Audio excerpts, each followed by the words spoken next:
Sup guys, Event Horizon. Okay, so what is UX-16? And UX-16 stands for Unconventional Warfare Exercise 16, a covert military operation in Texas looking for civilian actors. Now what I'd like to know is what's so unconventional about this exercise? A special warfare exercise across parts of Texas and the nation will bring civilian role players acting as journalists, government officials, and guerrilla chiefs. The U.S. Army Special Operations Command's Unconventional Warfare Exercise 16, also known as UX-16, is scheduled in at least 3 Texas counties for March through June 2016. It may take many readers back to Jade Helm 15, the SOC's 7-state realistic military training that riled some Texans' fears of federal preparations for martial law. But the involvement of civilian role players sets UX-16 apart.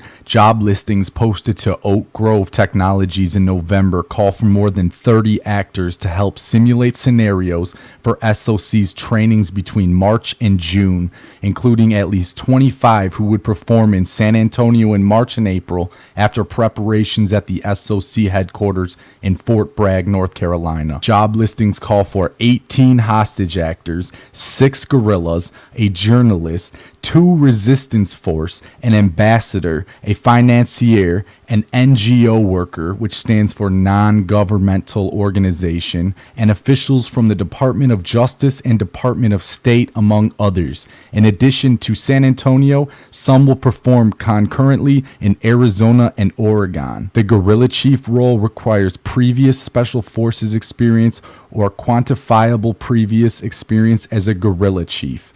Others require past work as a government analyst, foreign service member, or law enforcement officer.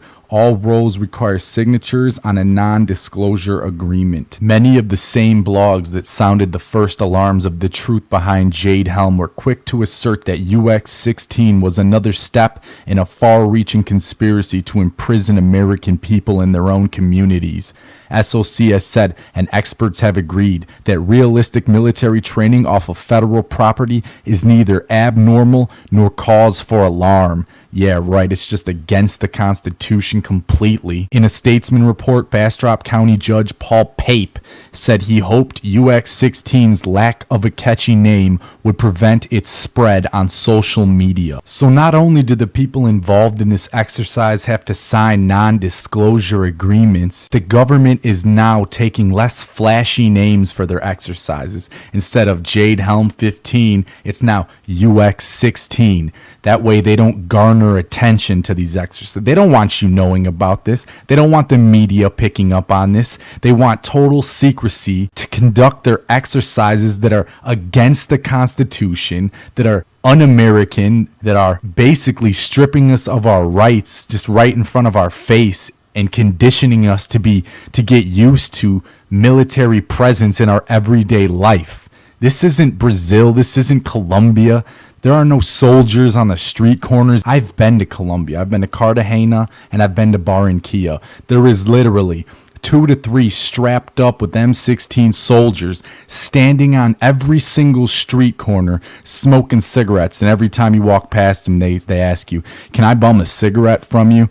You do not want that in the United States. Having soldiers train on non-federal property or private property is not only an infringement of our constitutional rights, it is the end of American freedom as we know it, and it will lower the standard of living in the United States completely. Those soldiers will stop you, search and seize everything you have. They'll check you for everything. Even if they even think that you might be up to something, they will destroy every right you have. You will have absolutely no rights. You think it's bad with the police now?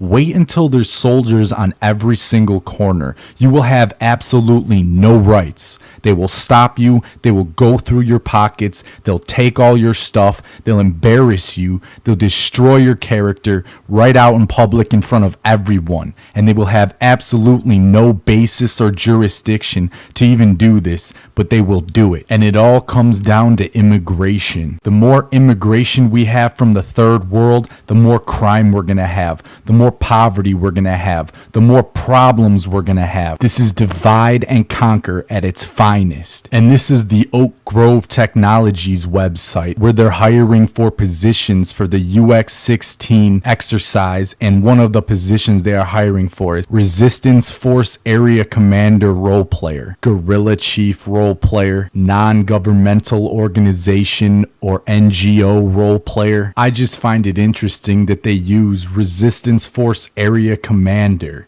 because once we're up to our necks in Syrian refugees that want to kill us, yeah, we're gonna form resistance groups, and we're going to form paramilitary groups to combat this, because the government is just going to keep flooding them in until they kill us all, or until they implement martial law to stop everything. The elite are literally trying to turn the United States into a third world country by bringing in all these immigrants from the third world, because they know that it's going to increase crime, it's going to increase poverty, and it's going to create more problems. And what do they like to do? They like to create a problem and implement the solution. And the problem will be crime, poverty, all these different problems, and the solution will be martial law, soldiers on every corner, destroying your rights, destroying your freedoms. Jade Helm 15 was only the beginning,